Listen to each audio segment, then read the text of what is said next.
Freedom, personal freedom, is fundamental to who we are as Americans. There's nothing more important, nothing more sacred. That's been the work of my first term, to fight for our democracy. This shouldn't be a red revolution. To protect our rights, to make sure that everyone in this country is treated equally and that everyone is given a fair shot at making it.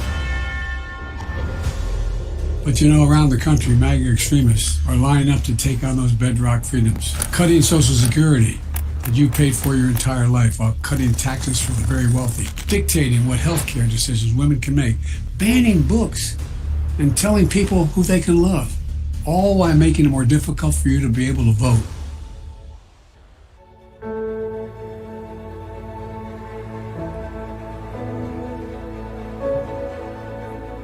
When I ran for president 4 years ago, I said we're in a battle for the soul of America, and we still are.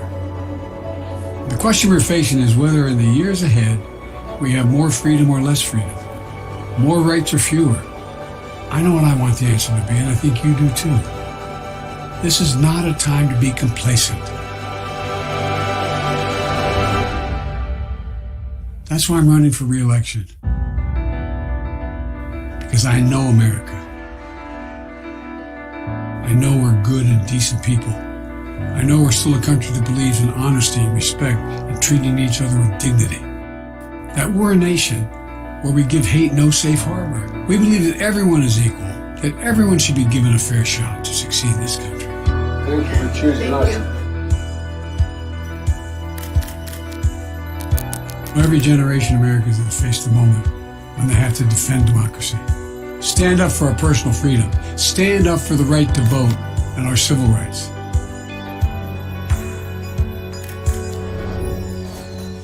And this is our moment.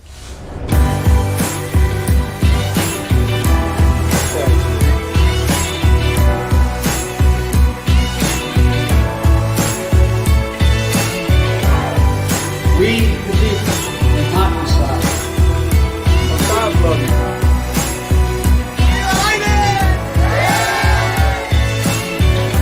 So if you're with me, go to joebiden.com and sign up. Let's finish this job. I know we can. Because this is the United States of America. There's nothing, simply nothing we cannot do if we do it together.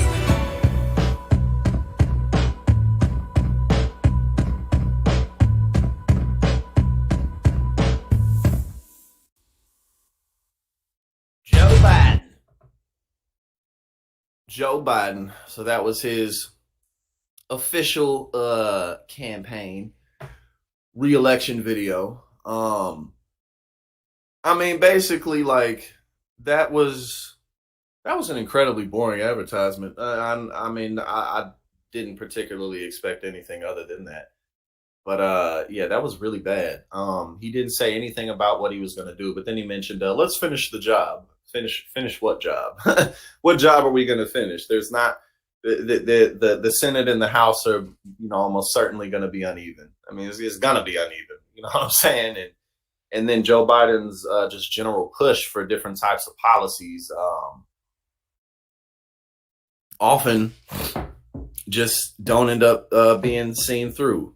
He let down the railway workers for the union when they were just trying to get more paid time off. Well, no, it was more sick days. They were trying to get more sick days. And recently he dropped the ball with the prescription meds. His largest accomplishment is being held up in court in terms of the student debt forgiveness. So unless and that's going to be held up for as long as possible. So unless and until that happens, he can't really laud that as something that he did because it hasn't happened yet. Kamala Harris is incredibly uninspiring. She's not really going to be able to turn that around or reverse that. You know what I'm saying? So I think, really all Joe Biden, he's going to do pretty much similar to what he did in 2020. He's not going to do a whole lot of appearances. He's not going to do too many speeches. He's only going to come out like as he really needs to. Like whatever message he really needs to deliver when it's like, yo, people got to see you a little bit, he'll come out. But other than that, he really doesn't need to do anything because the Republican Party is so chaotic. and so trapped on Donald Trump, and independents and swing voters just almost certainly aren't going to vote for Donald Trump. So, Biden is likely just going to end up winning re-election on default. As we've talked about before, the incumbents normally win their re-elections because it's just they have all the resources to do so. But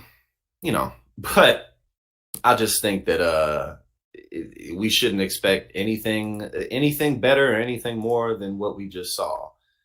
And yet again, the Democrats really are just gonna be able to lean on, oh well, we're not as crazy as the Republicans, and while Republican states, and we're going to get into that in a second, North Dakota, the governor just signed a 6-week abortion ban there.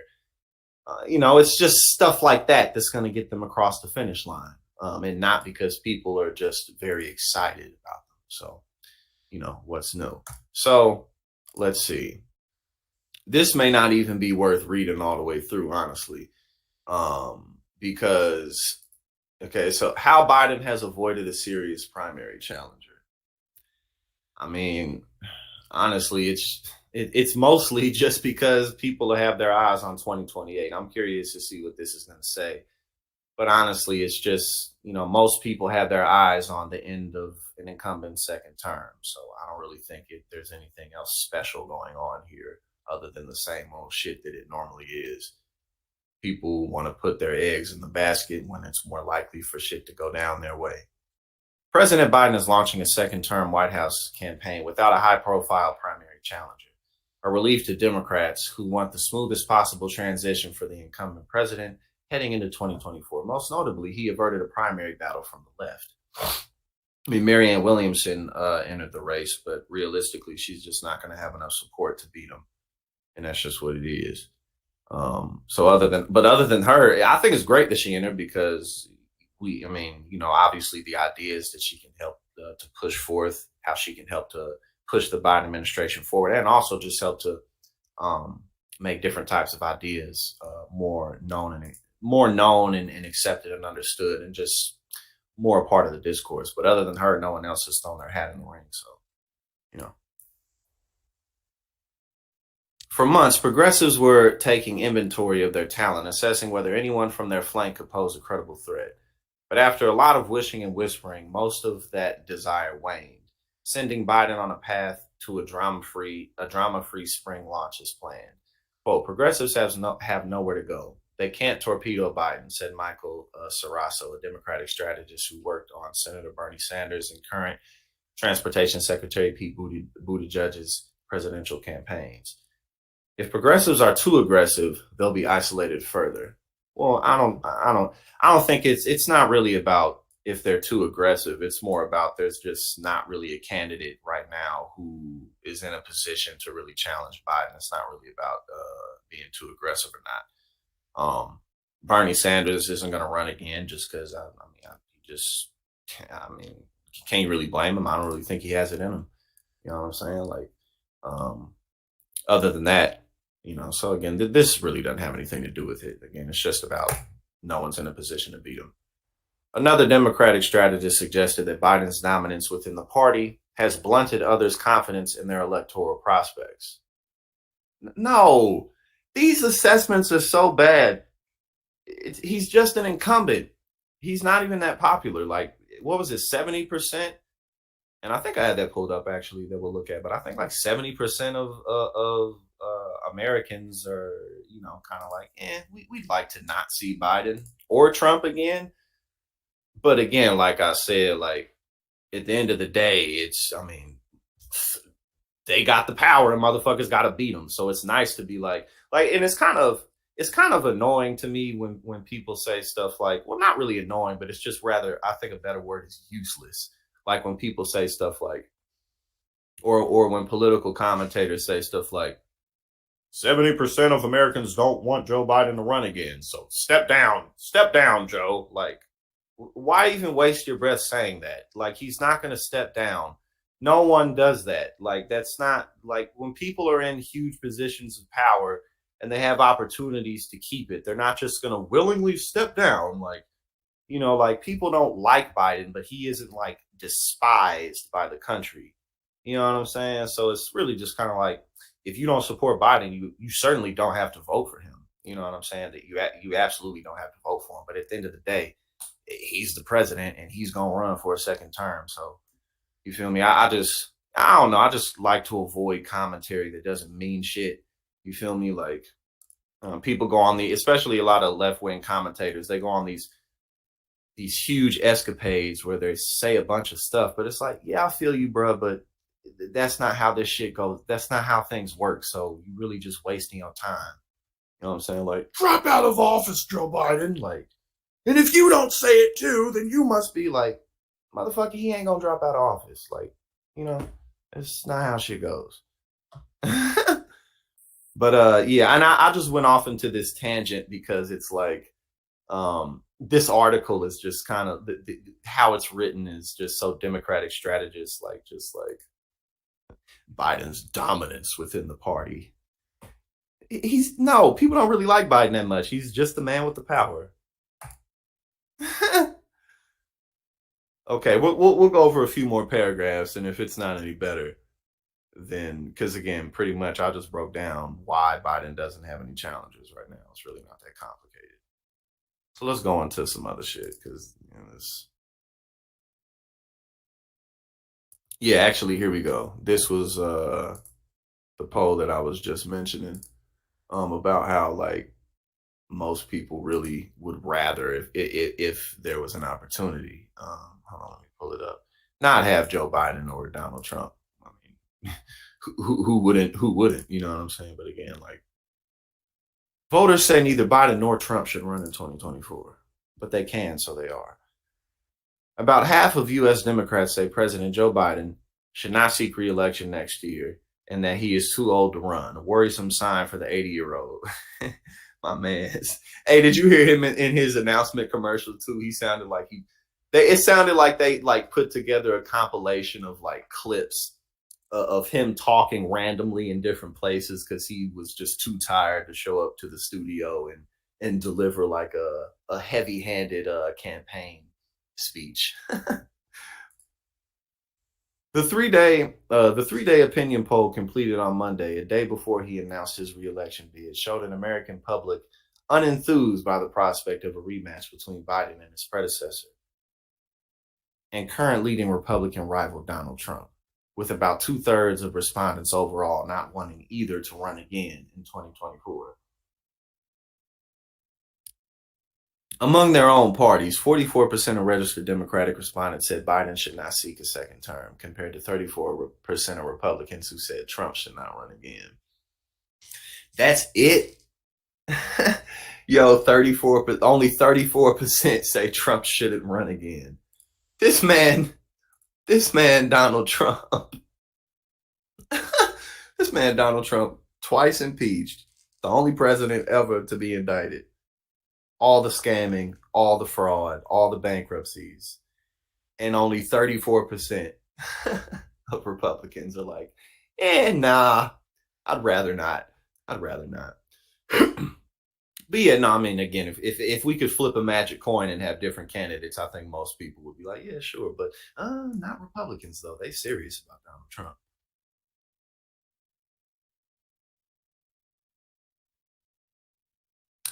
His re-election campaign faces the challenge of sparking enthusiasm among Democrats to ensure they come out to vote in November 2024.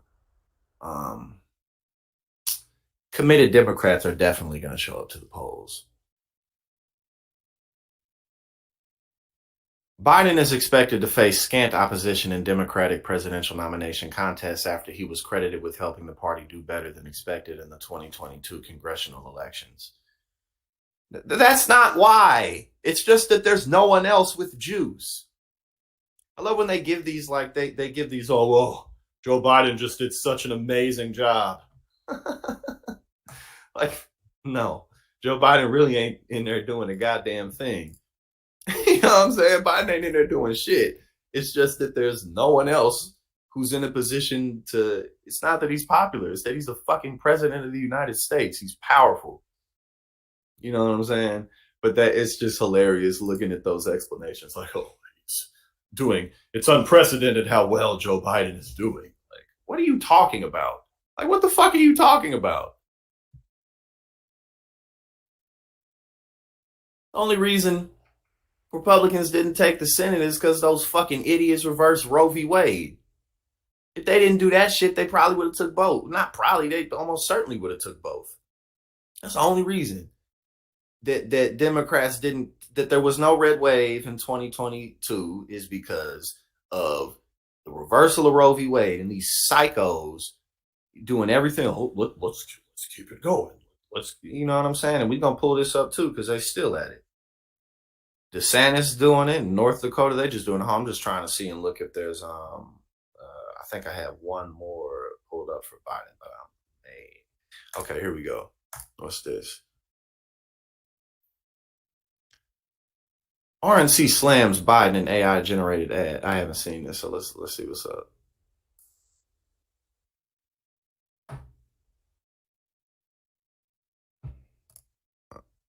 Are they gonna show it? They just show a picture of it. Hold on. I'll just click this. Let me see. Here we go. Let me pull this up on the other page. My bad. Here we go.